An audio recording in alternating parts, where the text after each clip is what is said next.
Everyone, and welcome once again to another Wednesday night session of the Sports Crib. A lot of things to talk about. We got football Hall of Fame game getting ready to start. The pigskin is in the air, and a little drama in baseball. So a lot of things to talk about. I see Dave and Reggie are here. So Reggie, how are you doing tonight? Always a pleasure, my friend. Glad to be on, brother. Glad to be on with you guys. Always a pleasure. Boy, and how are you doing, Dave? Doing okay. Did you get down to training camp? I did. I was there Thursday, Friday, or Friday, Saturday, and Sunday, and picked up a Pirates game Saturday night. So Oh, okay. it was a good weekend. All right. How's the weather up there? Well, over the weekend it was very, very hot, and then we got some hard rains. So we were getting the hot weather with also some stormy weather as well. But it cooled off for this week. So that's good for the Steelers because they just started with their padded practices on Tuesday. Reggie, how you doing down there in Atlanta, man? Is it hot Never Atlanta complain, man. Yes, it's been hot Atlanta all summer, man. It's not letting up down here, man. Anybody's been in Atlanta know how humid it gets down here. And it's just very hot and humid as usual, man. But things can be worse. Braves doing very well, so I'm pretty excited down here. I think we lost our host here, Dave. Yeah, he'll be right back on, I'm sure. I'm anxious to hear some Steelers talk, man. Steelers is my secondary team, and I'm anxious to hear what your thoughts are on them. I'm a big fan of Mike Tomlin and the Rooney family and all that stuff and that legacy up there.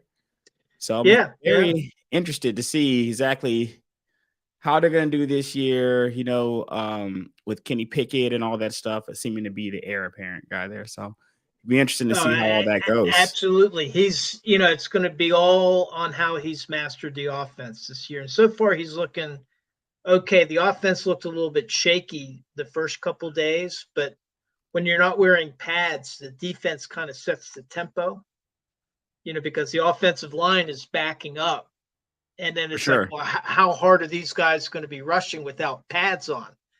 And the defense was pretty hungry when they didn't have pads on. So is TJ Watt healthy? Yeah. He's practicing and probably later when we talk on the football stuff, Minkah Fitzpatrick has not been practicing. He was there over the weekend and then he left and he's been excused for personal reasons. And the only thing that Mike Tomlin said is he has his full support. So don't know what's happening, but he has not practiced yet.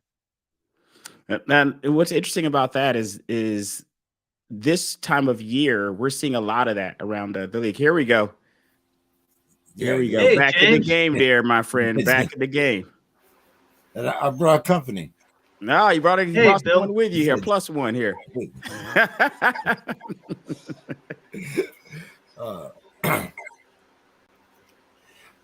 How's everybody doing?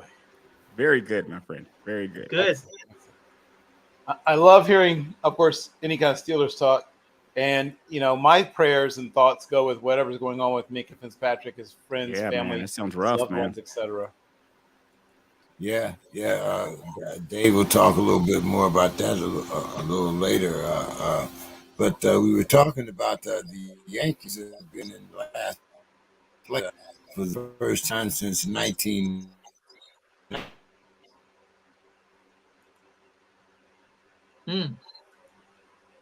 I think. Are you still there, James? Yeah, he's froze up. Difficulties here. Now that's how you tease a segment. Boy, wow, got him on tenterhooks, boy. First time since 19. Could be 50-something, 60-something, 40-something. Gosh, I mean, anything from 1900 to 1999 is on the table. It is all on it, man. With the Yankees, absolutely, man. It's all on the table.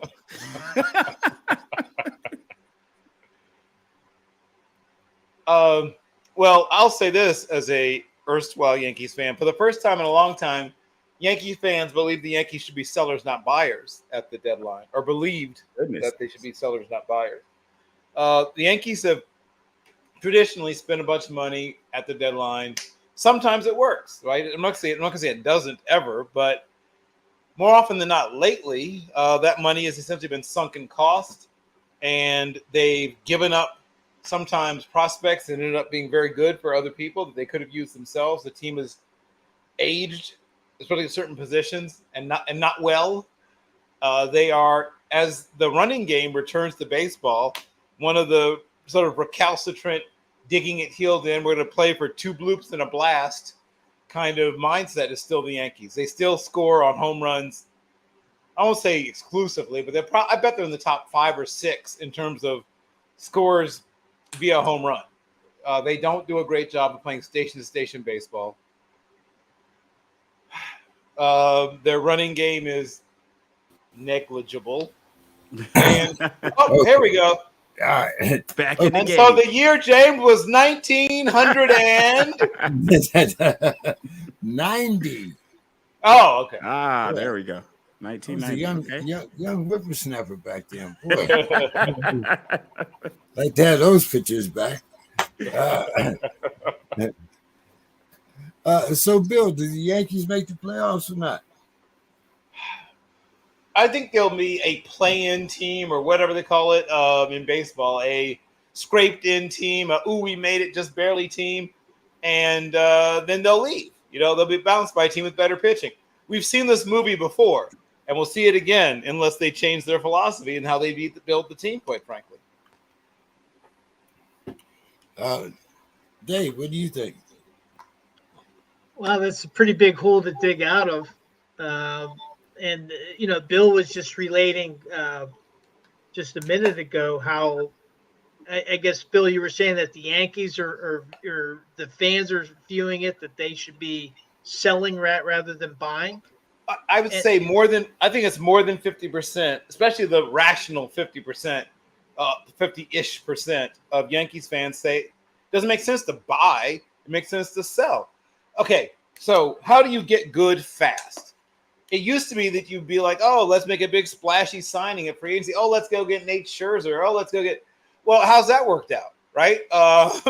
Let's go get Verlander. Let's go get – the Yankees need pitching, but not 40-year-old pitching. I think that caveat needs to be stated.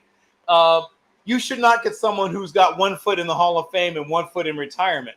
Mm-hmm. Maybe you should go after somebody who's the first number in their age is either 2 or 3. Just to shake things up when you make your next big splashy free agent move. Go for someone that has been legal to drink for less than 15 years. That's my new rule. My new rule for team building is if I'm the new Yankees general manager, if I invest in someone, I want them to have been able to legally drink for fewer than 15 years. New team rule. That's very funny. Funny or not, look at how the Yankees have spent money. And does it work? I mean, Roger Clemens worked out. I mean, I'm not saying it never works, but don't let the exceptions become the rule. Don't build around outliers. That doesn't – hey, it's done. We got another here. How's it going there, buddy? How's it going, guys? Hey, Don. Very exciting. He pops back in with another person. He pops out, but every time he pops back in, it's with somebody else. We'll have 30 people on this show at this rate. James is making house calls. That's what's happening. James is like, whoop, goes and gets somebody, brings them on the show. Goes and gets somebody, brings them on the show. I've been on for a while, but James was missing. I was like, is he going to come back? So I think he's the only one that can let me in the studio, right? Right. He has all the power, man. I love it.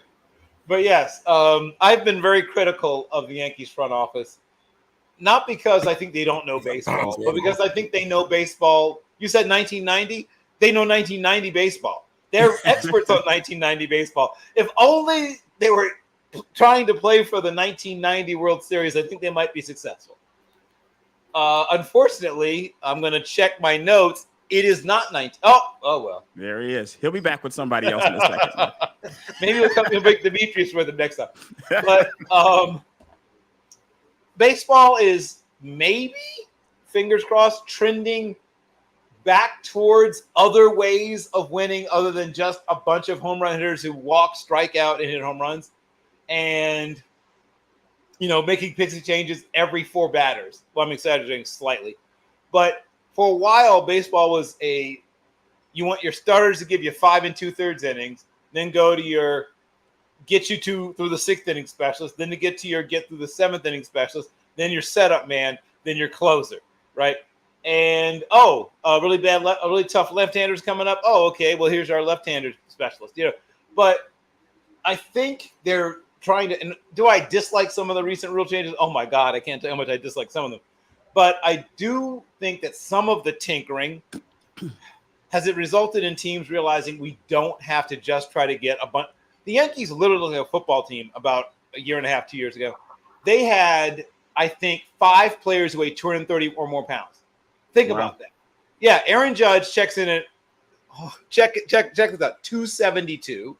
Giancarlo was 257 on Giancarlo. Yeah, these are. I wasn't joking. It's a football team. Sanchez was 236. I'm missing one. There's one other guy who was over 230, and then a couple of 225 pounders too to throw in for flavor. So they look like a football team. And guess what? They ran like a football team, and they unfortunately also caught the ball like a football team. Mostly defensive players, but not baseball defense, football defense. So they were a bad defensive team with limited range, couldn't steal bases, and no one cared at first because no one steals bases anymore. Base stealing's dead, and now just a couple years later, people are stealing bases again. Woo! I mean, I'm so excited because that was my main contribution. I was not much of a hitter, but I led my shout out to the Fair Lawn Little League, where I once I think it was year 1977 or 78, one of those years, led the league in steals. Thank you very much. And if I could hit the ball, I would have been dangerous. But I took walks, and I turned those walks into doubles and sometimes triples. But enough about me. So baseball is digging itself out of at least one of its holes where it's just home runs and strikeouts. Do I still hate some of the rule changes? Maybe hate's too strong a word. Do I still dislike some of the rule changes? Yes. I don't like the whole ghost runner thing. I'll never warm up to that. The no shift thing, I mean, whatever. I guess I can live with it. The pitch clock thing, yeah, sure, why not? I'm a fan of the pitch clock, man. I like that's probably one of my more favorite rules is that pitch clock. It's the one I dislike. Let's move the pace. It's the one I dislike least. I will say that much. I did think they should try some way to goose the game along, and that helps in terms of that. Like I said, the one I'll never warm up to is the whole, oh, look, there's a guy on second base thing. How did he get there? That I'll never be okay with that. I mean, whatever. I mean, what's next? Like if a team does something, they can play shorthanded. I don't know, whatever. But smart teams going forward realize that you want to have a diversity of offense. Oh, look at the Cincinnati Reds, right? The Cincinnati Reds. Now they're not quite ready to be a real contender yet, but they're not far off. Hey, he's Daddy's back. home Once again. But the Cincinnati Reds are just about 2 or 3 players away from being a legitimately dangerous team. And have you seen their payroll? Oh my gosh. They, as an entire franchise, earn less than some players. It's mind-boggling how little that team, as an aggregate, costs. They should be a little bit aggressive because they've got so much money to play with. And I know they're a quote-unquote smaller market team, which sounds so weird because I remember when Cincinnati was an unstoppable killing machine in the 70s. In fact, shout one more time out to the Fair Lawn Little League. My team was actually the Fair Lawn Reds. But 2 shout-outs in one show. 2 shout-outs for Fair Lawn Little Leagues. Probably more shout-outs than they've had in a long, long time. Yes. But I see people re-embracing, how I watched the Cincinnati Royals win in the 70s and early 80s. How the Whitey Herzog's Cardinals, I guess he doesn't like the baseball talk. But the Cardinals won in the. He'll be back here. He'll be back. How they won in the 80s. Who else won in that era with like some smallish ball? Because the Brewers were like a banger team. Hence the name Harvey's Wallbangers. There's somebody I'm forgetting who also like a lot of hit and run and hit and played on turf. Forgetting who else. Well, Kansas City had that hitting. They had the hitting school. Right. Walt Back Reniak. Yep. Yeah, And that's how Freddie George Patek. Brett. Yep. Right, Freddie Patek. Yeah. And that's how helped George Brett, who would have been great anyway, but helped him to become a guy that flirted with 400. The last person, well, he and Tony Gwynn, to really seriously threaten is one thing that will just never happen again. But I'm old enough / young enough, whatever it is, enough to remember when there were guys who legitimately had a shot to hit 400. There's certain things I think we'll never see again. Like, there were years. I think there was a year when Steve Carlton was like the last person we were doing this, where he finished something like 90% of his starts, and he had like 36 or something starts, and he finished 27 of them or 28 of them or something. It's a bygone era right there. Yeah, man. no, that's never coming back. Like certain things in baseball, we're never going to see again. I think I'm just going to have to drop in, ask questions, and drop out. Well, there we go. It seems like I'm the weakest link tonight. But guys, sticking with baseball, are you surprised that the Angels stuck with Otanhi and didn't get rid of him before the trade deadline? Don, what did you think? What's that?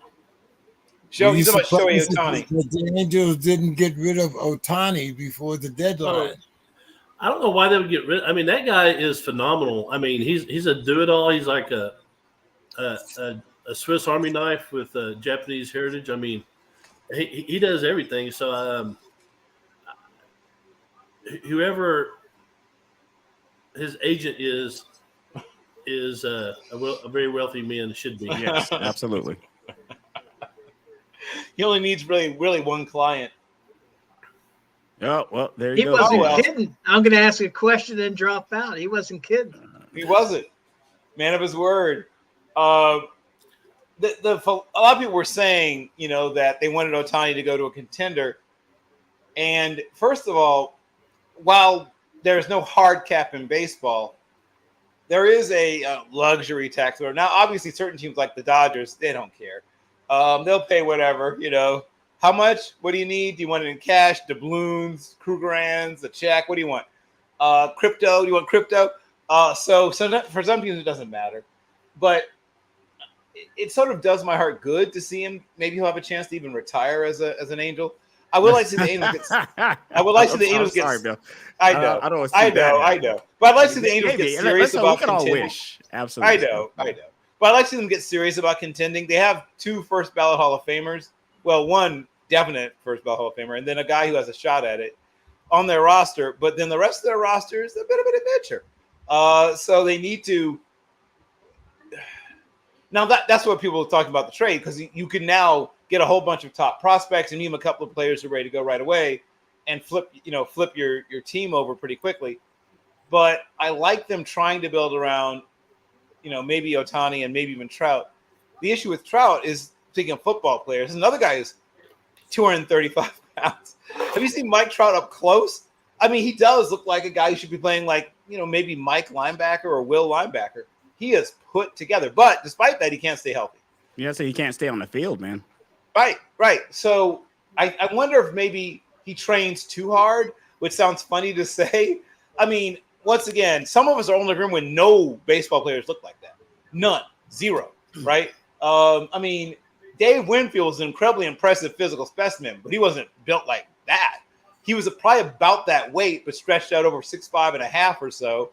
And, later in his career, had a little bit of a gut, like most baseball players would get in the later half of their careers back in those days.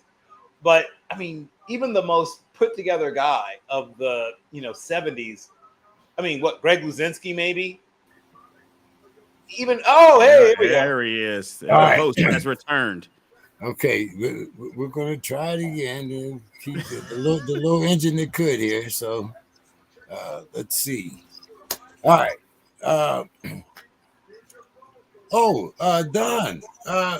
what did you think about the Verlander's return to the Astros? I love it. It's a nice. I'm a big Verlander fan. This guy is, I would say, our version, our modern day version of like either Nolan Ryan or Roger Clemens. He's comes back from elbow injury. He's not a young guy. I mean, he's in his upper 30s, near pushing 40. No, so he's in his 40s, I think. yeah. So I mean, Is he? he's. Wow. I know he's been around for a while, but he just keeps tugging along, and I enjoy seeing him back on the diamond and pitching. I'm not sure what the end result will be this year, but I just glad to see him back in the Astros uniform. He's good luck charm. He's got 2 World Series rings with the Stros, so we'll see. Well, there we go. Oh no! Question and he's out. Oh, by the way, Verlander will be Hall of Fame first year eligible. Oh yeah, he's a first ballot Hall of Famer. Yes. That was your 1 foot in the Hall of Fame, one foot out. That was my point. That was one. That's one guy who's literally got 1 foot in the Hall of Fame. Yeah, He's going, right. guys. I mean, he's a great that's player. Right. What's his name's probably right there with him. I just said his name a second ago. Scherzer, also darn near 40. Similar story. And those guys are great, but like that's not where you should put your money. I mean, I guess there's some exceptions if you are literally right on the edges of 39, I guess. Scherzer's 39, but he'll be 40 very, very soon. So there's comes a time in your life cycle as a team when you just aren't. It doesn't make sense to say, "Oh, we're going to load up and make a run." And knowing that is part of being a good GM and saying this isn't our year. Sometimes it's not your year. This is not the Yankees' year. If they did certain things, they did that and made the playoffs. Well, to do what end? To what end? Right? To make it to the little play-in thing and get right back out. So they should really concentrate on the future. The last time the Yankees were really, really, really good, obviously they had a lot of free agents, but they also had a core of homegrown talent. Jorge Posada had come up through the system. Andy Pettit had come up through the system. Obviously, Jeter had come up through the system. And Mariano had all come up through their system. And while it's unlikely they'll come up with another couple of Hall of Famers like that, be nice. But if you can come up with 4 or 5 really good young players that you are actually your players that you develop, one is it saves you from having to spend so much time working the free agency market. And 2, those are players that have been brought up in your way of doing things. And while that doesn't matter as much as maybe it used to back in the 60s, 70s, 80s, when Whitey Herzog, one of the guys who knew how to do it, Whitey Herzog way, Earl Weaver had to have guys that did it his way or else trouble. It still matters to some extent. And when you don't have guys who at least have some grounding in your culture, your way of doing things, you spend time trying to, attach that to them because they didn't pick it up in the minors. They didn't pick it up in A-ball, AA, AAA. So at this level, you're either getting rid of bad habits, in your mind, bad habits that they picked up from other teams, or even if they don't have bad habits, you're trying to teach them your ways that they didn't learn, once again, coming through the minors. So there are some advantages, for the shake and bake method where you just go out and grab a bunch of high-priced free agents. But how often does that work? I'm going to say it never works, but how often does it work when there isn't at least a core? When the Astros were doing what they did, they had a core of young players that they had come up through their own system and developed. And while they went out and I was just going to say, Bill, though, it's not as if they're like 400. They have a winning record. And if they were in the Central Division, they would be a half game in first place. That's a good point. I'm agreeing with you.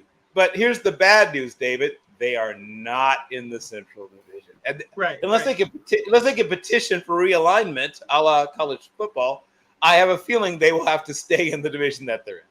So do they just blow it up then, Bill, with winning record? I mean, winning record's a winning record, right? I don't know if that means blow up status if your record's at least above 500. It's not a zero-sum game. It's not let's spend $1 gazillion in free agency or let's blow it up. There's a way you could do this in between.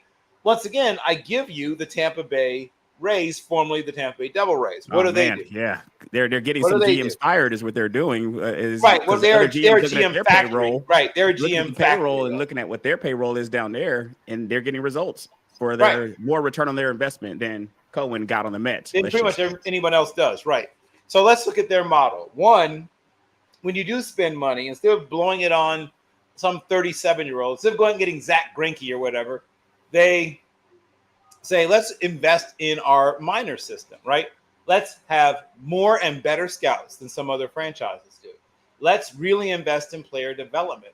Let's invest even in things like team psychologists, and not just have one to have one, but like, how can we unlock some of our talented players who have some sort of mental block, right? And all these other things that other teams are slow to adopt for whatever reason. They have innovated, frankly, as they say, the necessity is the mother of invention, but because they can only spend so much money, they've innovated in ways to get the best out of players that some teams, frankly, have not. And then two, know when to hold them, know when to fold them. They really understand that so well. They say we can hold on to this player for X number of years until this point, and then we got to let them go. Catch and release, right?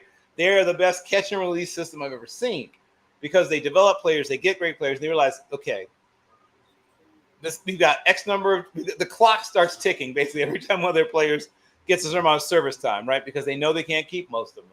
They can keep one or two of them that they've developed, but most of the rest of them, they got to let it go.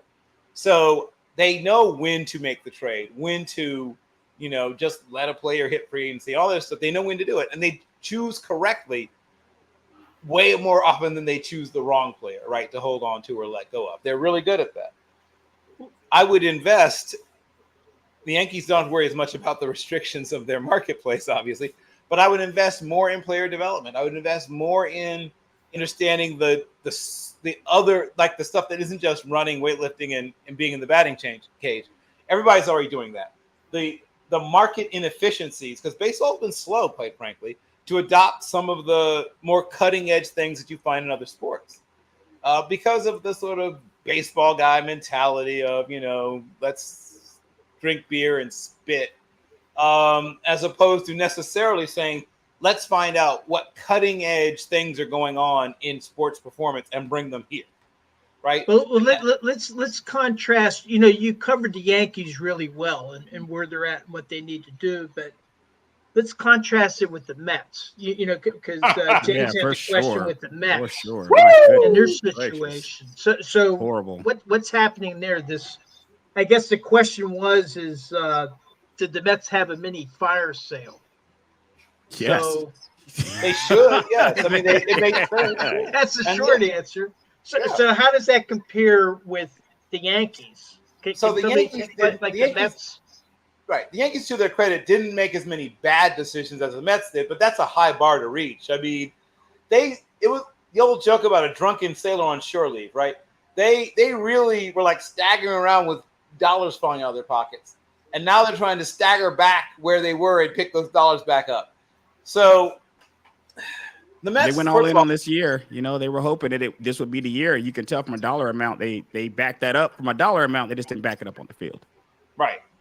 And this is why I've pointed out, when I said that whole let's just get a bunch of old aging superstars and, go out there and see what happens, more often what happens is this, right?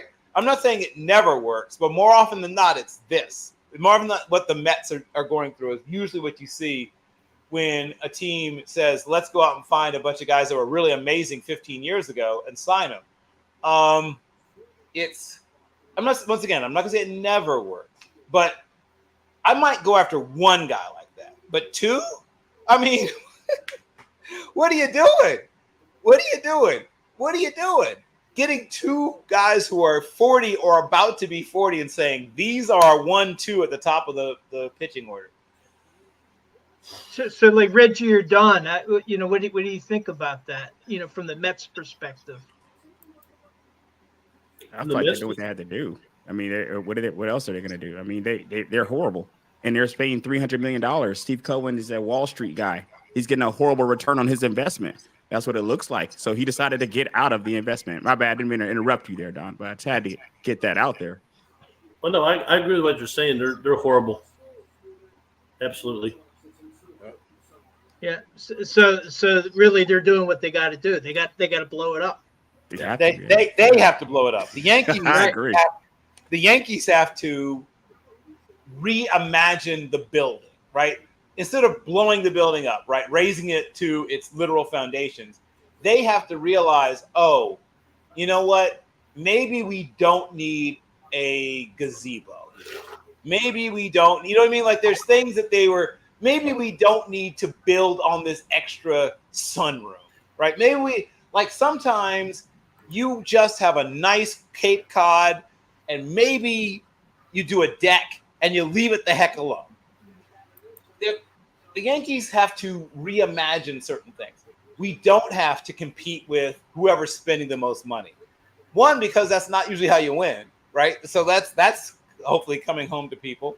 And then two, they have really not done a great job of stocking their farm system, right? The Yankees farm system has been terrible, then pretty good, then very good, then and now they're turning back in the wrong direction again. I would like to see them really devote a lot of time and attention to getting, finding and developing studs. And I think that if they were to make some subtle changes, maybe you move on from a couple of veterans and bring up some young players and find out what you have in them, which the Yankees have sometimes been a little slow to do, and be willing to deal some of your top prospects to get back other prospects, right? Especially if you can get back more of them. It's like lottery tickets, because unlike football, and even football to some extent, people talk about football being a crapshoot or whatever. Have you seen the baseball draft? I mean, when you draft players in the first round, they pretty much always make the team, at least in football. They don't always make the team in terms of the major league club in baseball. I can name guys that went at the very top, like sometimes the first player overall who never played one game in the majors. That pretty much never happens in football. I mean, you have to go back to— Does that endorse the Yankees' method of doing things more? Because the Yankees, they agree with you because they're purchasing players. They're not really worried about drafting them. They've been purchasing them throughout the years. And I feel like that's kind of agreeing with that logic to a certain degree right there. And that's the point I'm making, is that eventually the bill comes due. Eventually you stop being able to build that way. Or it's not even building. You stop being able to win that way. And that's what they've, once again, as David pointed out, they're above 500, they're competitive. That's cool and everything. And it reminds me of when we started talking about the Steelers again. Oh, awesome. We went 9-8. But there comes a time when you have to see your team differently. And that's what the Yankees need to do. We need to see this team differently. Which assets can be turned into other assets, preferably younger assets. And I know the Yankees love big names, particularly, guys who've already been good for a while. But the problem with that is that their shelf life is significantly shortened. When you get a bunch of guys who, once again, the first number is a 3, and in some cases the second number is 5 and above, best case scenario, you get 3 good years out of that player in most cases. And in very rare cases, you get more than 3. My goal, if I'm, once again, as I said, if someone hands me the Yankees, I would say, okay, new rule, as I said. I asked this, we're going to have a quick little question here, guys. How many of you guys have been able to drink legally for more than 5 years? Okay, that's cool. You can stand over there. Okay, more than 10 years. Okay, we'll keep most of you. 15 or more years, got to go. Get out. I'm oversimplifying, but for a reason. You want players that you're building around for a while rather than rent a player, right? The rent a player movement, I think maybe what's happening now will teach people that that's not the way to go. Well, so then let's shift over to another city that has a tale of 2 teams, Chicago. What's happening with the Cubs and the White Sox? And that seems like the Yankees and the Mets, 2 teams with 2 different paths. What's happening in Chicago? So luckily, I live not at all far from where the White Sox play, which everyone still calls Comiskey, though they've changed the name. But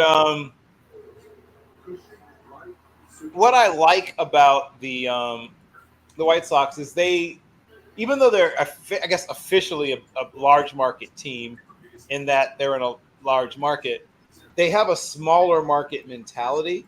And the Cubs tend to have a larger market mentality, partially because they are able to spend more money because they make more money. People Yeah, come so they're to more Wrigley popular Field. team, right? Well, it's than the not White just Sox. popular. It's that Wrigley Field is a place where people just come just to be in a place, right? I've been to games at both places, and the people who are at White Sox games are there to watch a baseball game. The people at Wrigley Field, one of the jokes that someone once said is it's the world's largest outdoor singles bar. I mean, there's a lot of things going on in the stands. People are like picking up women at Wrigley Field. Is that what you're saying? Is that what people are doing? Or women or men or what have you. People don't have Nowadays, like tickets and seats. People just walking around out there. There are people making connections. Yes, I mean I've seen it. And there's people making business deals, and there's people taking selfies. Look, I'm in Wrigley Field, and a decent amount, particularly in certain parts of the season, a decent amount of the crowd is literally tourists. When tourists come into the city, they can buy a package where, you know, 2 tickets to a Cubs game, and you go to such and such, and, you know, you want to go to this restaurant where they insult you, and then, you know, and it's on the little itinerary. Oh, we're going to see, you know, that it doesn't work that way on the South Side. Now, there's a lot of both socioeconomic and just sort of, I don't know, reputation, or the national reputation of the Cubs is significantly different from the White Sox, who are actually until recently the better run franchise for, well, a very long time before fairly recently. And the Cubs are, you know, once again, using the David term, above 500, barely, but they are a game above 500. And they've, you know, shed some of their bad contracts, but they've got some more to get out from under, if you're asking me. But, you know, they have a different philosophy. And like I said, they very much think and act like a, you know, once again, they are a large market team. So I guess that's accurate. But the, as I said, here on the South Side, where it's a little less glamorous, you know, Bill Murray doesn't show up over here, you know, except for the Subway Series here. Sometimes he'll show up here for that. But the White Sox are in a, you know, youth movement, and as well they ought to be. They are not good right now, but luckily the Royals are there to catch their fall. Thank you, Royals, to keep them all the way out of the basement. But yeah, they are 20-36 away and 23-29 on the road for an overall 43-65 record. Wow. So Goodness gracious. But a mere 12 games back, as David pointed out. Goodness, that's kind of abysmal there, man. A mere 12 games. So they could get hot and still, you know, contend, which is more about the division than it is about the team. But yes. I think that James is still trying to get on, but he just wants us to drive on with the agenda. Sure, why not? And so the last baseball question, it was for Demetrius, but let's see if we can tackle this. It was talking about pitcher Eduardo Rodriguez vetoing a trade to the Dodgers. Yeah, interesting. And James pointed out the Tigers are 47-60, the Dodgers are 60-45. Yep. So you know, Reggie, what do you think about that? About the Rodriguez vetoing? Is he like betting on the future of the Tigers, or what's going on? This is interesting because this is the opposite of what happens in every other league when LA is concerned. Like it's you don't usually get somebody who holds out to not go to LA and a contender at that, and that's what makes it that much interesting. You want to stay in Detroit losing? I don't listen. I've been to Detroit once. It's an okay place. I'm not going to knock it right now. However, I will say, there's something he knows that we don't, fellas. Like staying in Detroit with a losing record. I don't know. Maybe he loves the school system there. I'm not sure if he has kids in the school system there. I'm not sure if he just really likes being in Detroit. But it is an odd decision, in my opinion. Here. Are you saving something for the after hours conversation on your visit to Detroit? No, my visit to Detroit was very, very sane. Maybe if I did have some after hours stuff, I'd see why he was staying in Detroit. But I don't have any after hours material here. How about you, Don? Any insight into Eduardo Rodriguez's? Well, just kind of tagging on what Reggie's saying. I've never been to Detroit, never been to Michigan. I have been to California. I was actually in Los Angeles about 3 weeks ago. I would be more of a Michigan guy. Maybe it's not the city, maybe it's the state. I know people are living in California right and left. Michigan, there's some very beautiful spots up in Michigan, so maybe that has something to do with it.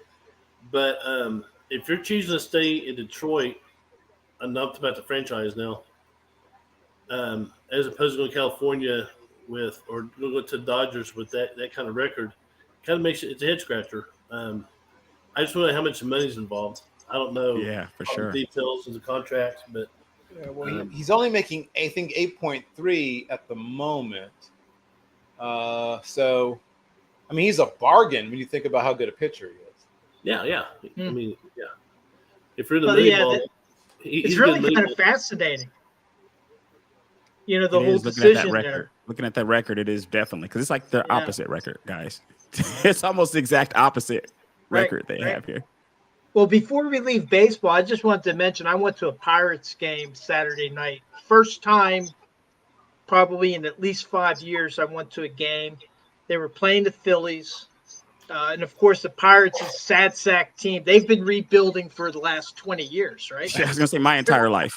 Right. But I got to say, it was the first sellout since the home opener. And it was over half Phillies fans. And what was so cool about it was a back and forth game. So 1 second, all the Philly fans are cheering. Next second, some rookie for the Pirates hits a bases loaded triple. All the Pirates fans are going nuts. Went to the ninth inning. The one reliever that the Pirates have, Verlander, I think his name is, he comes on, gives up a run. There's a couple of players on base. They're tying run. The winning run is on base. There's only one out. Double play, and the place goes very nice, nuts. Interesting. Fireworks, and it was pretty. I got to say, it was kind of reigniting my baseball fandom. It was a really exciting, fun game.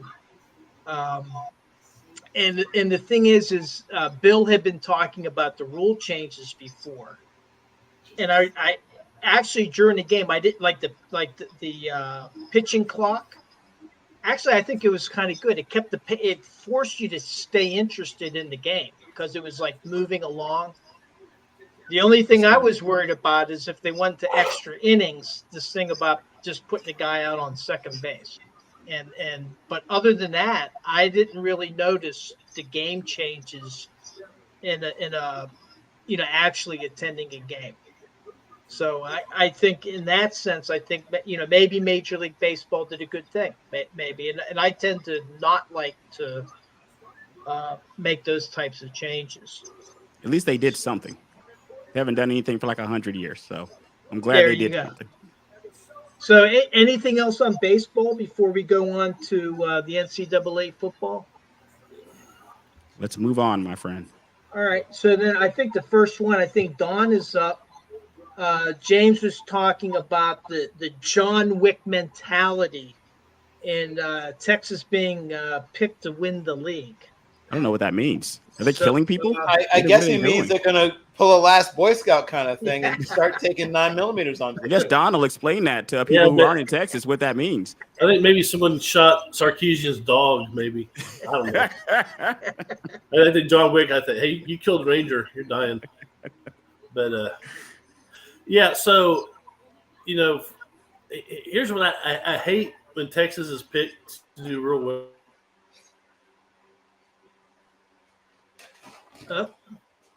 Reggie, you're there.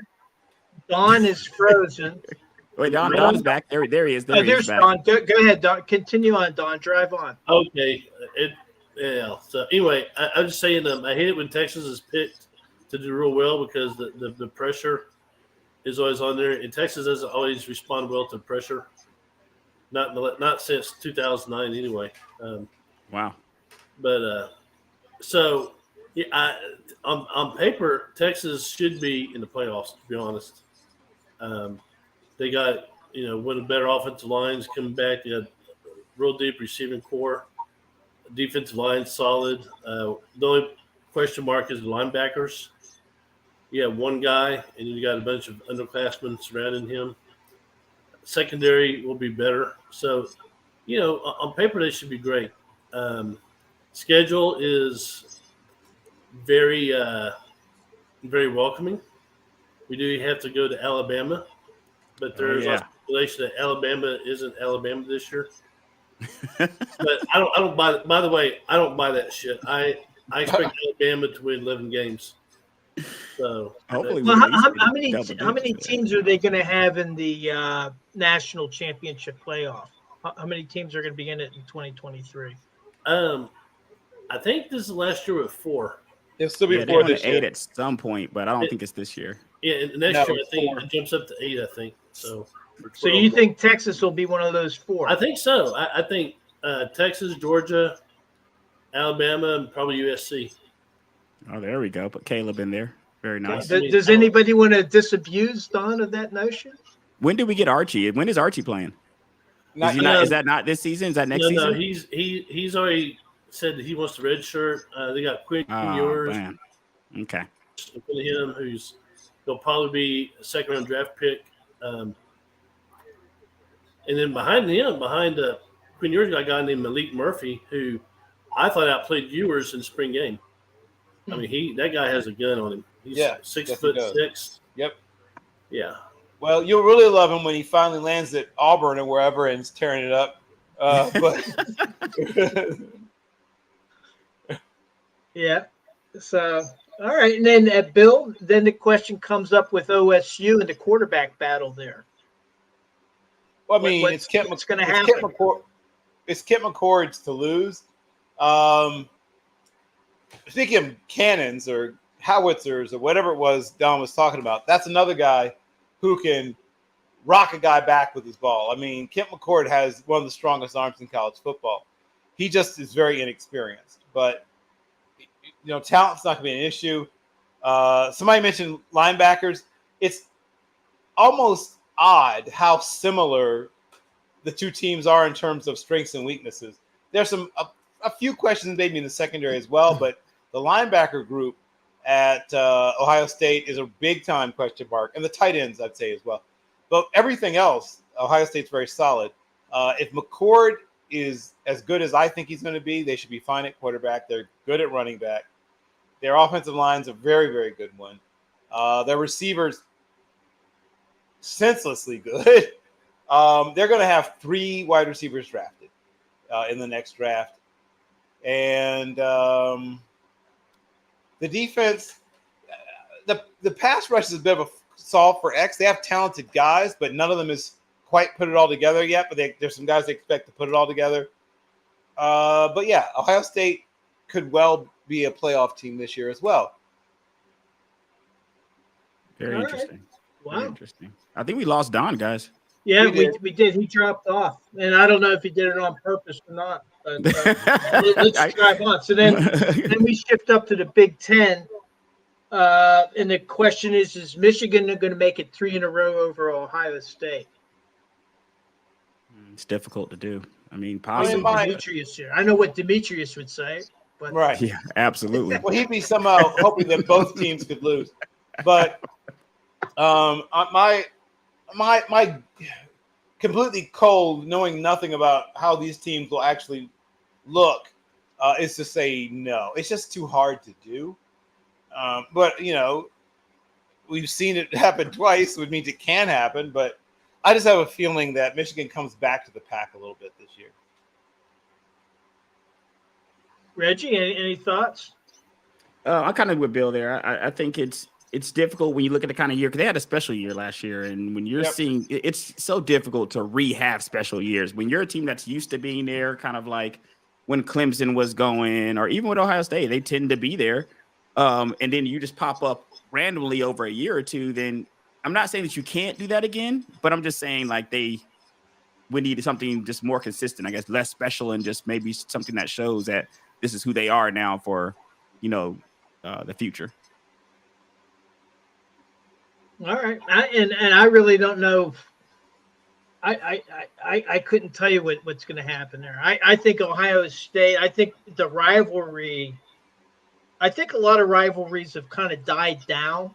The way there's the conferences have kind of shifted and all this kind of stuff. But I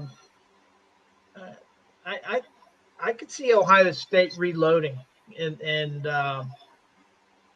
not. They still got that receiving core, guys. guys. That receiving core is the truth. So that's receiving core still there. So we at least know they could still put up the points if they had to. I just don't know about everything else, but I believe in Ohio State. And no reason not to believe in them. Yeah. All right, and so anything else with NCAA football that comes to your guys' minds? I am good to go on that, my friend. Well, then we got the NFL. We're down the stretch here. So the first thing that James had was talking about Kamara, and I guess Joe Burrow's calf strain. They're supposed to be talking about the possible suspension. And then the question that James posed is, how long do we think that Kamara will be suspended by the NFL, if at all? And so I'll go first on this one. I think a lot of these things are timing. It's like somebody like Martavis Bryant. If he were playing football today, he might be a superstar because they're not enforcing the marijuana rules the way they were back when he was playing. Right. Now what's happening is, with Deshaun Watson, the NFL has just expanded their how they're going to cover sexual assaults in the personal handbook. But then, and I know with Kamara, this is an assault. This is I think this is a fight or something like that for him. Right. And the only thing I can go back to is there's a guy, Jaron Reed from Seattle, a few years ago. He got suspended for being accused of assault. He took a 6-game suspension.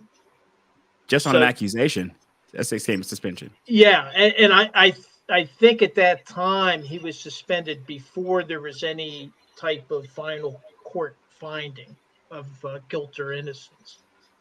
So I would go with that 6-game suspension, because just in light of what they're doing parallel with the Deshaun Watson situation, where they're starting to tighten down a little bit.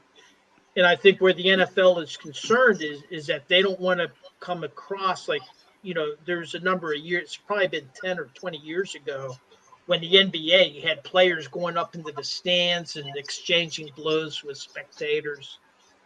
And malice in the palace. Yeah, absolutely. It was a really bad look. And I think that the NFL wants to avoid getting too far down that path. So I think that he will get suspended. There we go. Back in the game. Back in the game. Hey, Don. Hey, I'm back. Yeah, we're just talking about the. I've been hearing y'all. Oh, okay. You can hear us. Okay, cool. All right. So and what are your guys' thoughts? Do you agree with me, or do you think I'm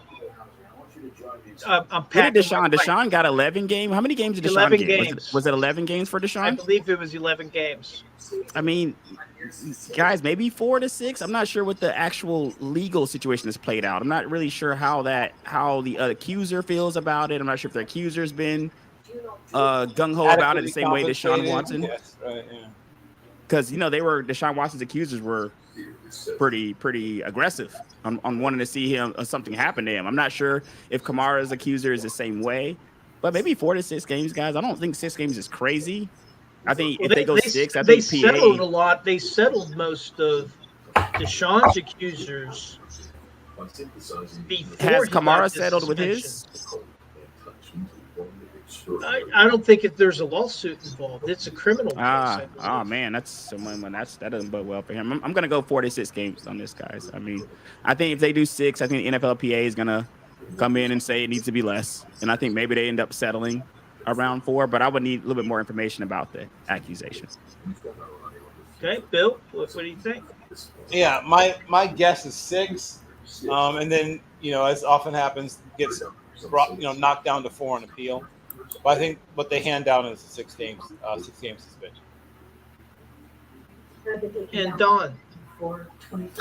Yeah, I'm more of a 4 to 6 game suspension. On this show, and I've been doing this for almost 10 years. Whenever this comes up, and I've never changed my position, I don't like the fact that guys get suspended without being convicted legally.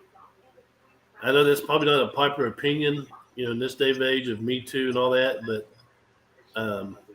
if he's guilty in the court of law, then ban him for life. But I don't like this, suspending him until further investigation. So I'm gonna say 4 to 6 games. Yeah, so we're all in agreement. I guess, the thing I would mention, though, Don, like in Deshaun Watson's case, there was no criminal findings. Yeah. That was all a civil suit. So you're saying you would wait until the civil suit is settled? Any legal proceedings, civil, criminal, whatever, should be settled before suspensions are handed out. All right. Well, and then like when Rice, when the running back a few years ago, he was suspended, paid his dues, and then someone released a video of the thing that got him in the first place, so he ended up losing his career. I mean, right? Yeah. I feel like Ray Rice lost his career because of a 2-yard per carry when he did that. Yeah. Like, I feel like I've always said a couple things about guys in the NFL. Too, but if you are performing like Patrick Mahomes could get away with murder literally right now in the NFL.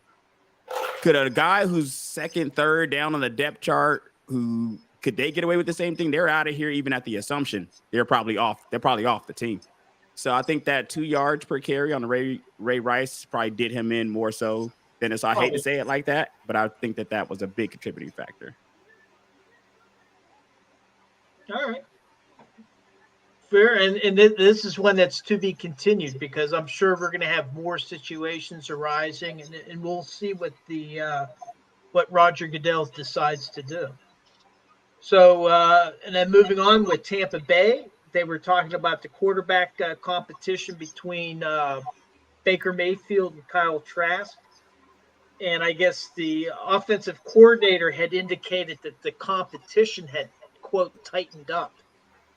And so the question that James posed is, I guess, does Baker Mayfield lose a starting job in over or under 10 games?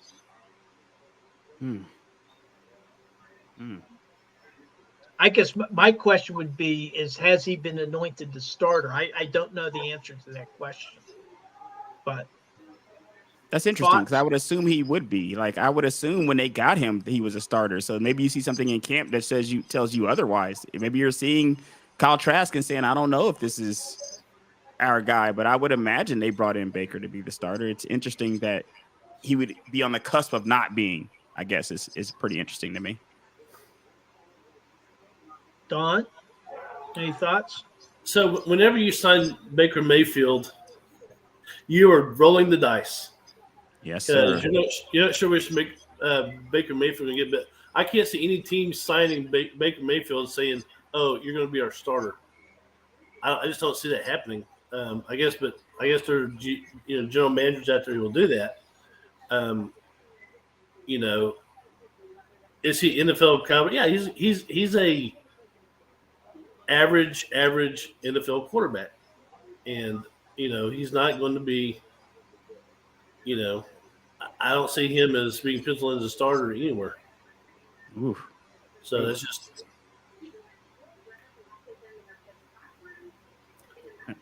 I can't say Yeah. he's earned any different, to be honest with you guys. I mean, look at his last couple stops. I mean, has he earned being a starter anywhere? I don't think he has. No. I don't think he has. I was actually hoping that he would, because I think that Cleveland kind of did him dirty a little bit. You know, he played hurt. He could have, at the beginning of that last season in Cleveland, he had the left shoulder problem, not non-throwing arm, but he was playing with a sling. So he didn't have full throwing motion. He could have easily have just said, hey, I can't play. But he played through that season, and then he was rewarded with the Deshaun Watson acquisition by Cleveland. But I tend to agree that you know, with Don, he's not a franchise quarterback. I don't think he is. I think he's on a short leash. And I mean, he kind of stunk it up in Carolina. He didn't do very well. He had an opportunity, and he kind of stunk it up there. So correct. And then he went out to the West Coast, right? To L.A. Had a cup of coffee there, and then now he's down in Tampa Bay. Yeah. So I would take the under. For me, I would take the under. I think he's on a short leash. See what happens in the preseason games. You know, because they're about to start. So, any other thoughts on Baker Mayfield? Bill, did you weigh in on that? I don't think Bill wants to weigh in on that, man. You didn't look very interested in that topic. I mean, it's always interesting when you're deciding the future of a franchise. So Baker Mayfield, you know, has now fallen into that category of guys that are one more shot away from, you know, doing something else with the rest of their lives, or at least being a full-on, like, Charlie Whitehurst clipboard Jesus type. So he has one more chance to prove that he's more than just that. And here's what I'll say about Baker Mayfield. He's at his best when people underestimate him. He's at his best when people have low expectations. He'll probably have his best or second best year, at least statistically speaking. But the Rangers are kind of like the Yankees, right? Well, in fact, they're kind of in a worse situation in that while some of their older good players are nearing the end of their service history, they've got some structural things they need to do about the way that team is built. It's certainly a team that still has talent on it, but they need to look like a different team and play like a different team if they want to remain competitive for the next several years to come. All right. So, you know, the next subject was Sean Payton's remarks. And, you know, with Nathaniel Hackett, the Jets offensive coordinator, and is there a Jets-Broncos rivalry brewing? So, thoughts on that, Reggie? I'm going to get to this, and then I'm going to get out of here after this, guys. I thought this was kind of low blowish, I should say, for Sean Payton, to be honest with you. I felt it was kind of like and Sean Payton came out with his apology, guys, and said that he still had his Fox hat on at the time, and that's what it sounded like. You sounded like a commentator when you were giving these comments. And even if you really felt that, I just felt like, I don't know if everything needs to be so sometimes you can know what to say, but I think being smart is knowing when to say it.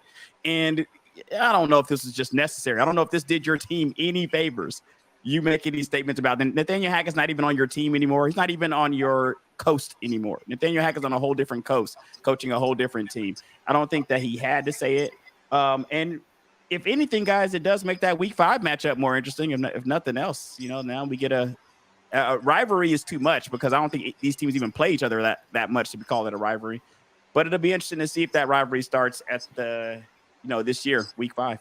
Well, yeah, maybe they'll amp it up for that game. And I think the NFL will love any type of a controversy just to get people interested. So, Reggie, if you're taking off, before you take off, did you have any final thoughts for this week? Yeah, man, Hall of Fame game, man. Football's back, guys. That's my final thought. Let's get the pigskin in the air, fellas. Football is back, and that's it, man.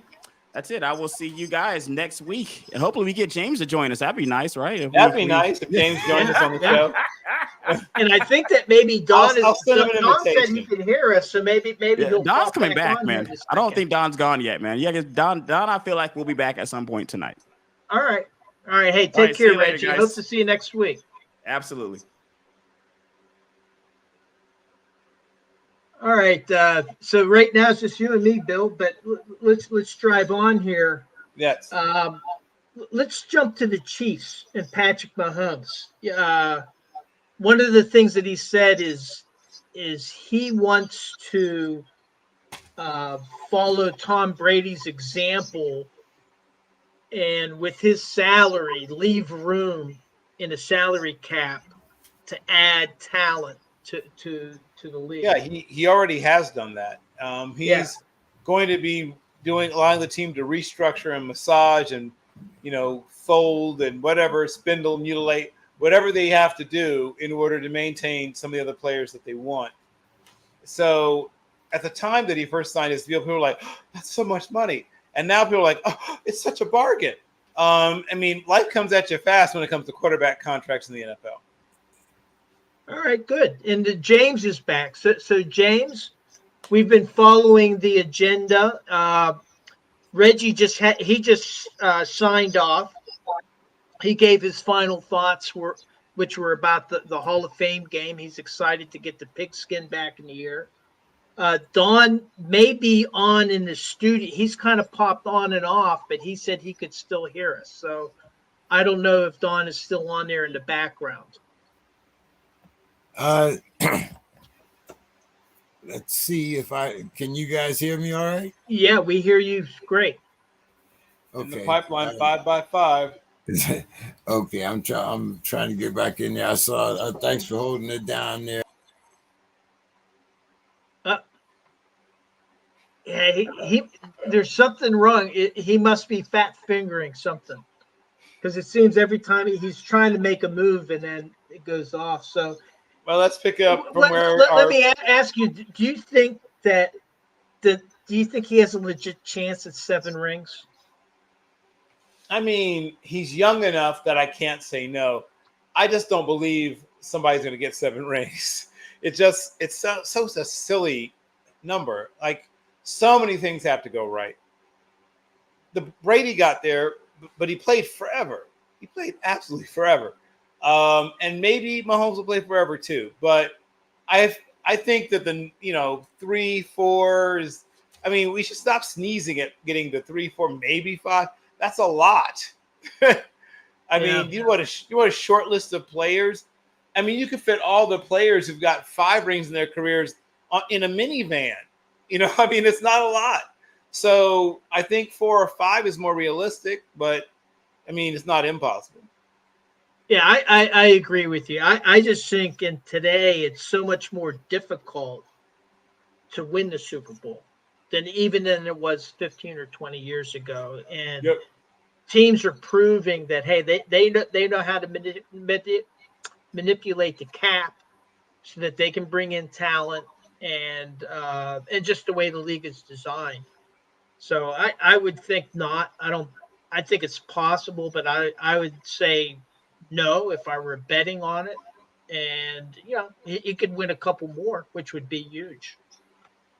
So the next one was about the Cowboys. It's too bad Don, hopefully he can hear us in the background. So I didn't. They haven't been to the Super Bowl since 1996, and I don't think I want to remember that game. And so Jerry Jones is saying we will be improved from where we were last year. And then the question is will the Cowboys get over the hump this season? Will they go deep into the playoffs and maybe even make it to the Super Bowl? And Don is right on cue. Did you hear all that? I was just typing in the chat box. I said Cowboys aren't going in 2023 either. So okay. Look, so what do you think? What are your thoughts on what they're going to do? I think they'll go playoffs and lose the first game out. They'll win enough to make the playoffs, and then they'll get bounced. Dak will have a great year, and then he'll pull a Tony Romo, in the playoffs and shit himself, whatever. It's the same song, different verse. All right, and then I guess their main competition in the division, Philadelphia. I mean, what about the Giants or the newly owned? Now Josh Harris is now the owner of the Washington franchise. Yeah, so Philly is they're the crown jewel of the conference. I mean, Philly's going to be Philly. Behind them, I would put I would say probably Dallas. I'm sorry, I got the hiccups. I'd say Dallas would be behind them, but it could be a three-way for second. Between Dallas and Giants and Washington. I think Washington's been much improved. In whatever Jerry Jones says, the Cowboys will be about what they were last year. They're not going to be much improved. All right. Well, we'll see. The NFC East. I mean, that was such a historically competitive division, and it would be nice to see like 3 or 4 teams, really on top of it. Oh yeah, in the 80s and 90s, NFC East that was the premier conference, I think, in the NFL. Yeah. So Bill, and it's too bad Reggie isn't here, but Bill, I think you got some Atlanta in you. The owner, Blank, he says that he sees the Falcons being more competitive in 2023. It's the 3rd season with Arthur Smith as the coach and GM Terry Forentot. So, what do you think? Do you think the Falcons are going to be an improved team? Yes. Have they done anything since Matt Ryan was there? Yeah, they're an improved team. They're young. They could be good. Where they've spent money at positions where they didn't feel like they could find the same or similar value, but it's a mostly team, homegrown team for the most part. Probably the dagger with the most significance in terms of day-to-day usage is, any place where you wear a dagger gives you an idea of what you're dealing with. But yes, the Falcons have a chance, partially because of, remember we said about the American League Central, right? Remember we said everybody's got a chance because no one's particularly good. So how about you? Any thoughts, Don, on that? I think Atlanta will be a. I think they'll have a good year. If only because Bijan Robinson's in the backfield and he can do a lot of things. He can run, he can catch, he can block. So not that one player is going to make that much difference, but I think they will be much improved. Yeah, and I really don't know. I just know that Atlanta has not been very competitive, and I think anymore you almost have to try to stay in the basement. You get so many draft picks. There's so many opportunities to improve your team. So the next question is talking about the Colts now.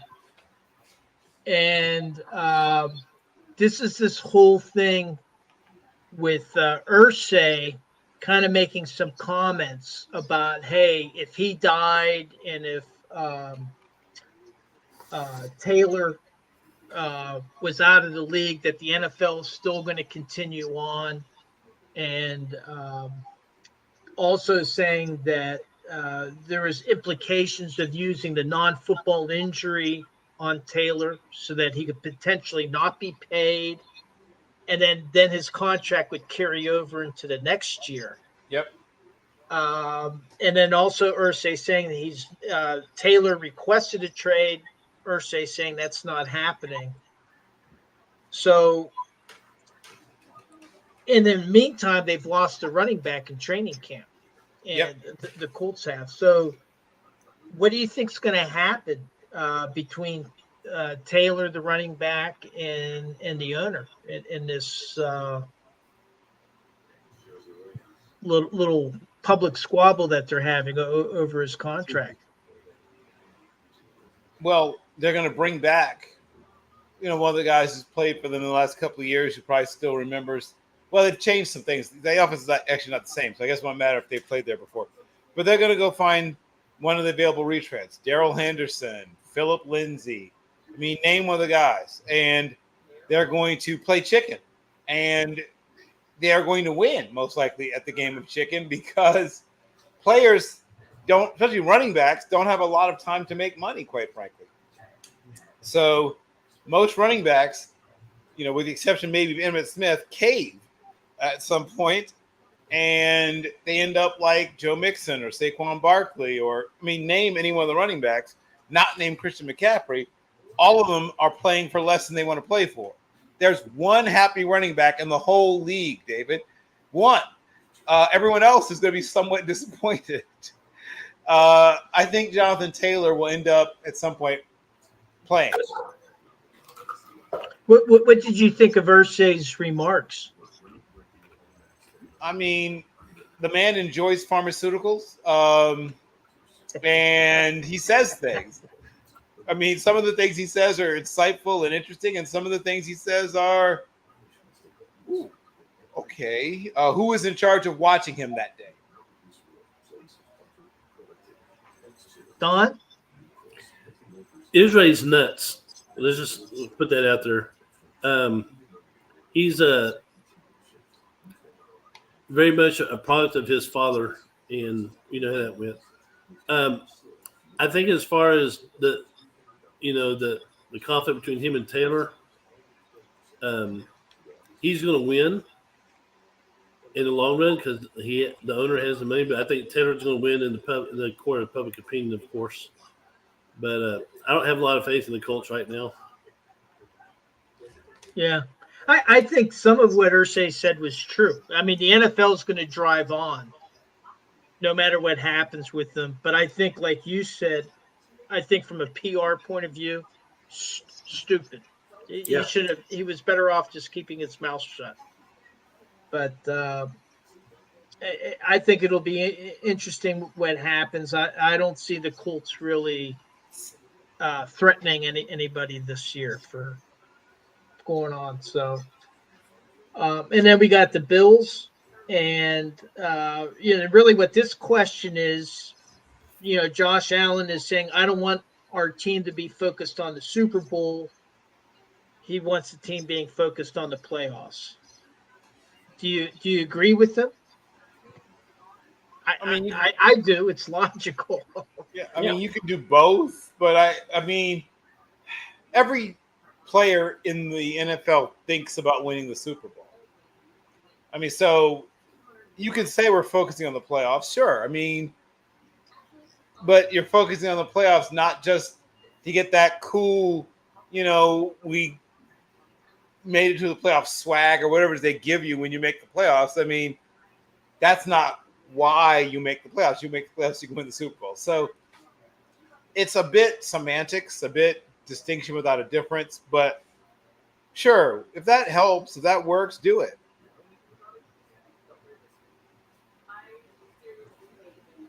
Don? Absolutely. So just from my experience, I remember when I was playing in high school, our coach, his philosophy was, we're going to concentrate on non-district. We're going to go undefeated in non-district. And when it was district play, he said, we're going to go undefeated in district. Then we got to the playoffs. So, yeah, we all want to go for state, but you break down your season. And Mac Brown, who's at Texas, he did something very similar. He broke down the season in 3 parts: non-conference, conference, and then the postseason. So I think most people have that mentality. Let's win the Super Bowl. Okay. So only 2 teams make it, and only 1 team wins it. So you need to focus on the little things first. And I totally agree with Josh Allen. I agree with that statement. I've had that same philosophy as a player. I had that same philosophy as a coach. So what he's saying is in line with a lot of, like 90% of the athletes who are out there. Yeah, I kind of take it the way I view the Steelers season. I take it one game at a time. And it's like, hey, right now the most important game of the season is San Francisco game 1. And that's it. No other game is important right now. And then after week 1, now you go to week 2. So I agree with what Alan's saying. I agree with that approach. So you don't get caught looking ahead. You have teams that the Steelers 1 year, they got caught making a video of them winning the Super Bowl, which they didn't win. And it's like, that was embarrassing. And they, they got caught looking ahead. So the next question is involves the Dolphins signing Eli Apple. And James's question is, did the Dolphins defense just take a step backward by signing Eli Apple?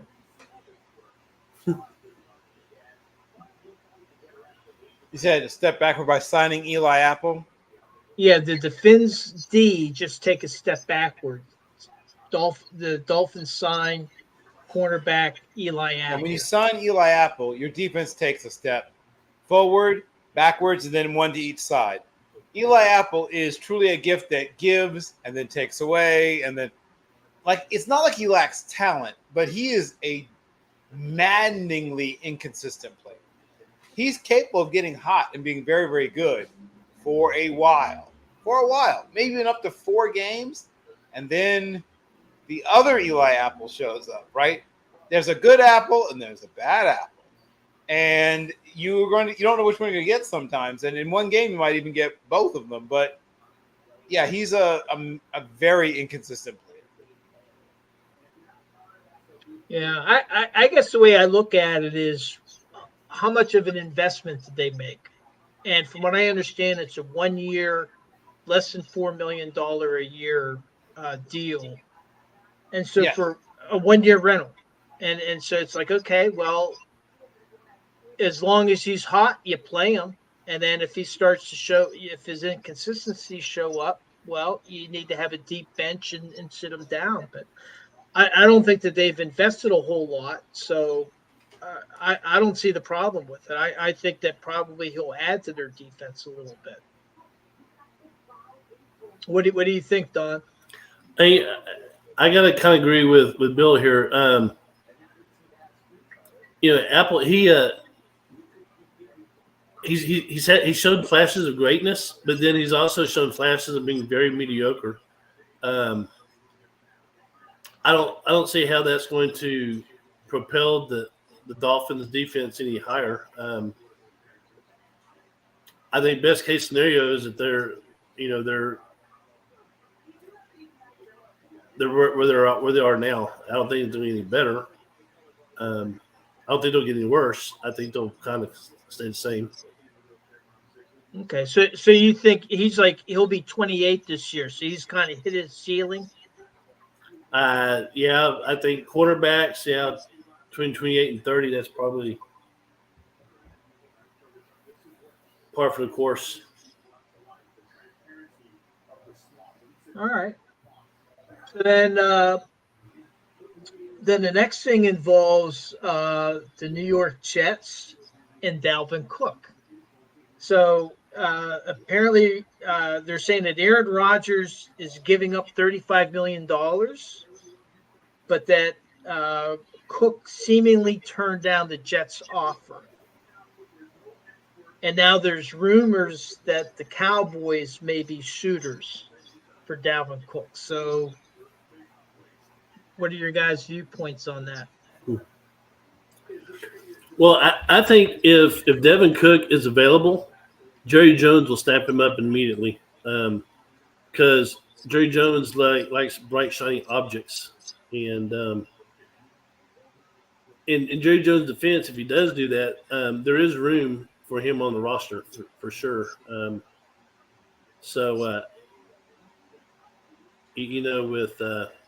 With the Cowboys run back situation,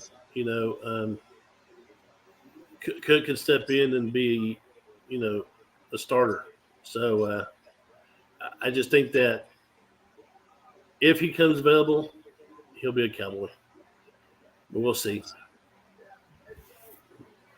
Bill? Yep. You were asking about Dalvin Cook, seemingly turning down the Jets' offer, and the rumor that the Cowboys may be a suitor for Dalvin Cook. Any thoughts on that? Well, this is the thing I have to remind people. You're not playing Madden with the cap turned off. I'm willing to bet that the offer he got from the Jets was probably $1.5 million per year, probably less than he was looking for. Now, is it possible at some point he comes crawling back and says, is that offer still available? I mean, that could happen. A lot of these running backs, like I said, are going to have some hard decisions to make because, like I said, one guy is happy with his contract at the position in the whole NFL. I think that it's possible he goes. I think I said this before, maybe a week or two ago. I think he ends up signing with a contender late, so he gets to miss training camp. He gets to miss a lot of stuff he didn't want to go through in the first place. He goes to a team that's built to win, and maybe they do it, and he gets to get a ring. But either way, he's trying to put himself in a position to get that last big contract in his career. Yeah, I guess my viewpoint of it, and you probably talked about it last week. This is the running backs feeling that they're undervalued, and the problem that I see for them is that the current CBA is in force until 2030. Yep. And we're only 3 years into the current CBA, and I think that their timing is off. And unfortunately, I think a part of it, and this is something that it was Omar Khan, general manager of the Steelers. He was asked about that, and and he said, well, part of the issue is that with the salary cap right now, the quarterbacks are getting more. There's like a big inflation in the quarterback market, and as long as you got quarterbacks that are being paid $50 million a year, which may be the new floor, well, then somebody's going to be left behind, and that's going to be a difficulty. So I tend to agree with you, Bill, that at some point he's going to be testing the market to get as much money as he can. Yes. And at some point he's going to have to pick and choose. So, all right. So I guess what we can do now is I'll talk about the Steelers a little bit, and then Don, if you want anything else with the Cowboys, or Bill, if there's a team you want to cover, and then we can go to our final thoughts. But I'll cover the Steelers first. They're talking about Kenny Pickett's, set for a second-year leap with a more aggressive downfield approach. Well, they got some weapons to do it. George Pickens has been making some insane catches in training camp, but the Steelers have been trying to build a running game, and they've poached some former Eagles to build up their offensive line. And they also drafted Darnell Washington, who's proving that he's a very good blocker. And so I think that the Steelers are going to be emphasizing a ball control offense and Kenny Pickett to really be that situational quarterback, end of the first half to come in and score. Some things happening with the Steelers right now. Minka Fitzpatrick has not practiced, and he's been on personal time. And the only thing that Mike Tomlin has said is that it's an excused absence for personal reasons, and he has his full support. So I don't know what's happening now. Minka was at 2 of the practices that I attended, and he was working out, and physically he looked in shape, but he did not participate in the team sets of training.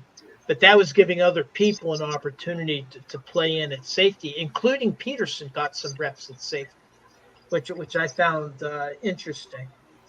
The other thing is, unfortunately, Corey Trice, he went on injured reserve. he hurt his knee, and then one of the reasons they feel that he was such a steal in the 7th round was his injury history, and unfortunately he injured I think it was his left knee, which is one that he had an ACL there several years ago. And the other thing is the Steelers did acquire Quan Alexander, and literally he signed one day.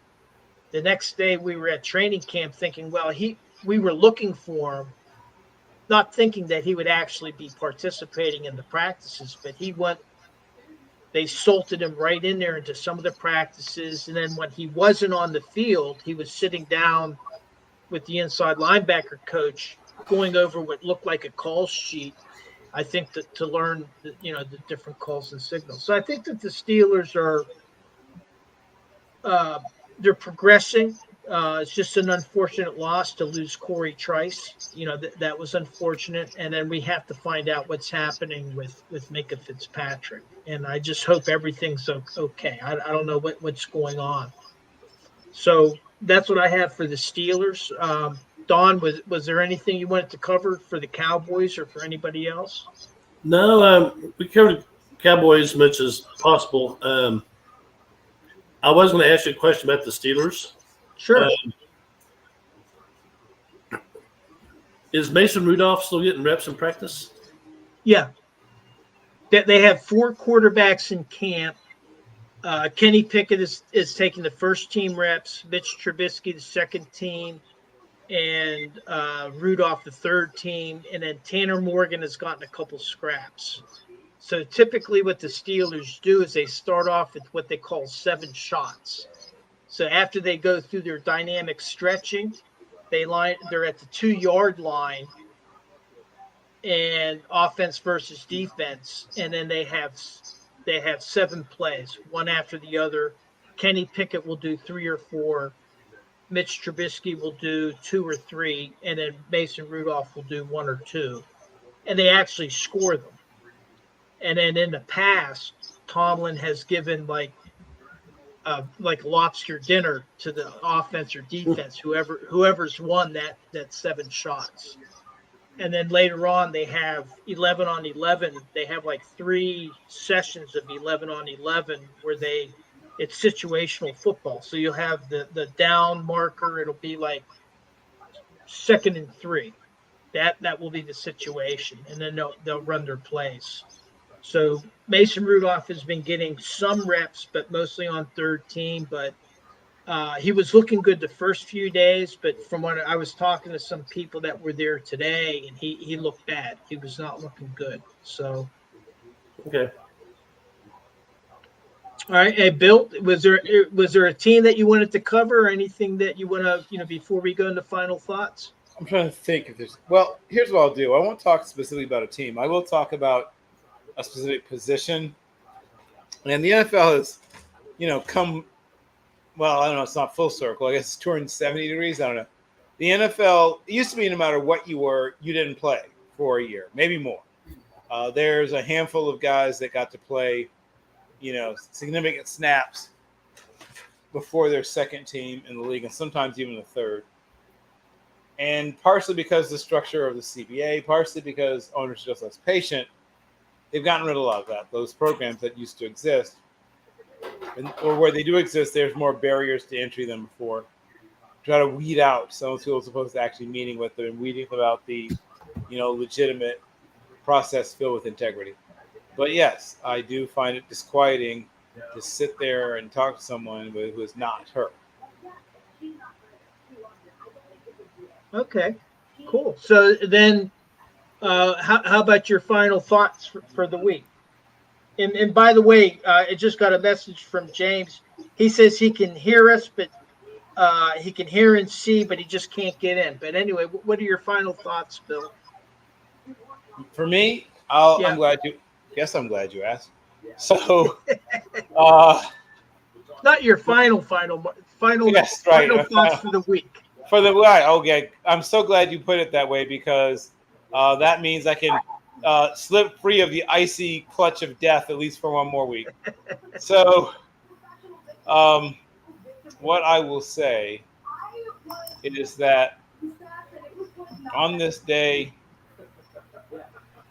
in 1936, everyone remembers, obviously, Jesse Owens. Julius Caesar Owens, for those who are wondering, but shortened to JC and then later turned to Jesse. But also there were other athletes, right? We sort of forget that, there were other guys there. Cornelius Johnson, Dave Albritton, and Delos swept the high jump medals, in fact, at the Olympics. Which is challenging enough, like by itself. Like if you just, a country taking all three of the positions on the podium in, I don't know, any position, any of the events is incredibly impressive and rare.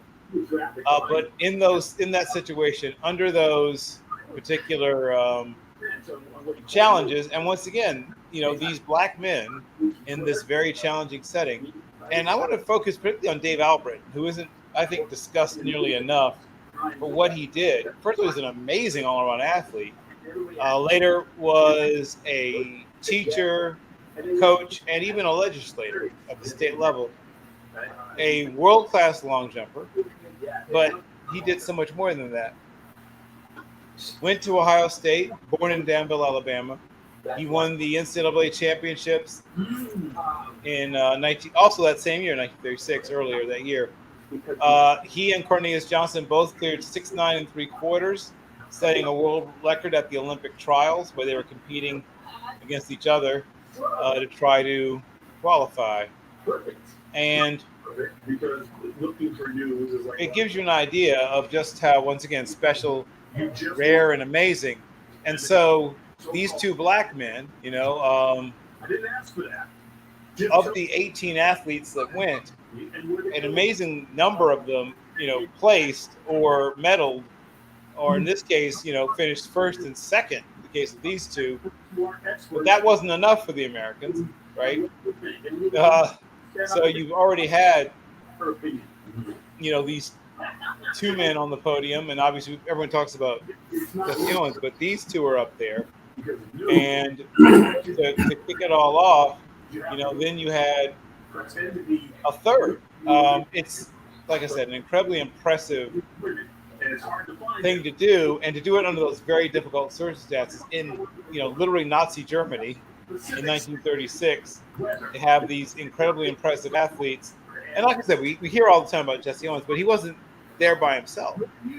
And those 18 black athletes particularly really excelled. And like I said, all three of them in the high jump finished first, second, third. Nice. That's my final thought. All right, thank you. And Don? Oh, my final thought. Well,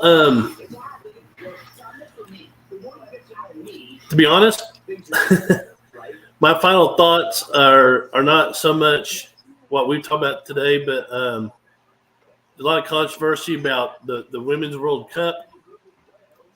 And so, just so you know, the only soccer games I ever watched were my high school, because I keep the clock, run the scoreboard for them. I have never watched a single World Cup match between men or women. So I'm equal opportunity non-watcher. I don't care about soccer. I never have, never will. But I think there's so much going on about, if the women win, if they end up winning the World Cup, I'm happy, because they're United States of America. It troubles me. A lot of people are rooting against them because of the damn national anthem thing again. When they had national anthem, there's like 4 or 5 of them who are actually standing with the hands over their heart singing, and some of them are just mumbling. Some of them are have their eyes closed, and that chick with the blue hair, she's always taking a knee. So, whatever. And the women's soccer team gets a lot of heck for that. However, if you watch like a football game, NFL, some guys are just sitting there staring off in space. Not everyone's singing. No one's had a hymn. So I think there's a lot of much to do about nothing, really. I've always seen the clips on YouTube, and like I said, that chick with the blue hair, she's always going to be protesting something. So that's a given. Yeah, so I'm cheering for the women's team. I'm not going to watch any games. I hate soccer, but if they win it, it's good for USA. So, well, they did manage to get through the round session. They've gotten through they went through. So now they're in the knockout portion of the tournament, but they just barely got through. They tied Portugal. Yeah. So they're still in it. Good for them for getting revenge on Vietnam, though. Hey. They beat the shit out of Vietnam. That's good. Hey. Well, that's my final thoughts. All right. Well, my final thought, it's about, I'll call it redemption. And, the Steelers announced their Hall of Honor on Saturday. And they have like a Steelers Hall of Honor, for people that, of course, make the Hall of Fame, but it's also for players that were big contributors to the Steelers that might not make it to the Hall of Fame. And then this year's class, they had 4 going in. One was Ray Mansfield, known as the Ranger. He was the center before Mike Webster. Aaron Smith, who was defensive lineman, who the linebackers loved, the Steelers linebackers loved, because he soaked up so many blockers so that they could excel. And then they announced Jerry Moon Mullins, who was an offensive lineman, who there's a book called Three Bricks Shy of a Load, which Ray Blunt Jr. wrote in 1973. And Jerry Moon Mullins is featured quite a bit in there. He was a character. And the fourth he would have to be. Of course. And then James Harrison was the 4th one voted into the Hall of Honor. And as they were announcing them, I was sitting next to a couple that had driven up from Virginia Beach for the Steelers training camp. Virginia Beach. And the wife said, I cannot abide James Harrison being voted into the Hall of Honor. And I was like, kind of surprised, and I just automatically asked, well, why? And then I realized, right as I asked why, early in his career he had a domestic abuse charges against him, and he slapped his then living girlfriend. There was no question that he did it. I mean, he admitted that he did it. Correct. And I said, well, I get where you're coming from. I said, but, with the standard that you've set, well, then should Ben Roethlisberger ever be in the Hall of Honor or the Hall of Fame? Should Ray Lewis be in the Hall of Fame? I mean, Ray Lewis was involved in a situation where, a person was killed and there was a cover-up over the death. Now, and I said, in Ray Lewis's case, he went into the ministry, and he's really revered in Baltimore. And her husband said, yeah, but he's not worshipped there or anything. I said, they have a statue outside of the stadium for Ray Lewis. And I said, in Ben's case, hey, very popular figure in Pittsburgh. And I said, one of the things that Ben Roethlisberger said that really resonated with me at the time, this is the accusations with the college girl in Georgia, was after that came up, the Steelers threatened to trade him. They were actively looking to trade Ben. Yep. But what Ben said is, I can't change what's happened in the past. The only thing that I can ask you is to judge me from what I do from this point forward. And I said, he got married. He's very religious now. He's done a lot of good works, and he stayed out of trouble ever since then. And it's like, isn't James worth that same latitude? He seems to have been a very dedicated father. Whenever you see him, like in interviews, like he was on the Ben Roethlisberger show, he was talking about his sons and his decision to come back to play football, because he had retired, I think, once or twice, is because he wanted to be with his sons, and he talked to his sons, and they convinced him to come back to play. And so she didn't automatically agree with me, but she said, you gave me something to think about. And so what did she say about Ben? Well, she didn't say anything. She just listened. And for me, I think she realized, because a lot of people see that Ben he has changed his life around, and a lot of people that know Ray Lewis know that he changed his life around. And let's give James a chance. And there's been, as far as I know, he's never been involved in any other domestic incidents since that one, and had turned into a good father. So I guess, my final thought is that we should, give everybody a chance. They can have a transgression, but then judge them from what they do after that, from that point forward, kind of like Ben said. So that's my final thought. So I guess that's it. We finished the show. I know that James can hear us and see us. I don't know. I guess if we leave the studio, he'll be able to handle the recording. I'm reading that I have a recording error. Yes, you do, because the host has left. You're going to see that anytime the host leaves. So yeah. Maybe we weren't recorded whenever he wasn't here. I don't know. Anyway, enjoyed it. Hope to see you guys next week. Yes, yes, indeed. And maybe even James. What's that? And maybe even James. Yeah, absolutely. Take care, Bill. Good talking with you. You have a good evening.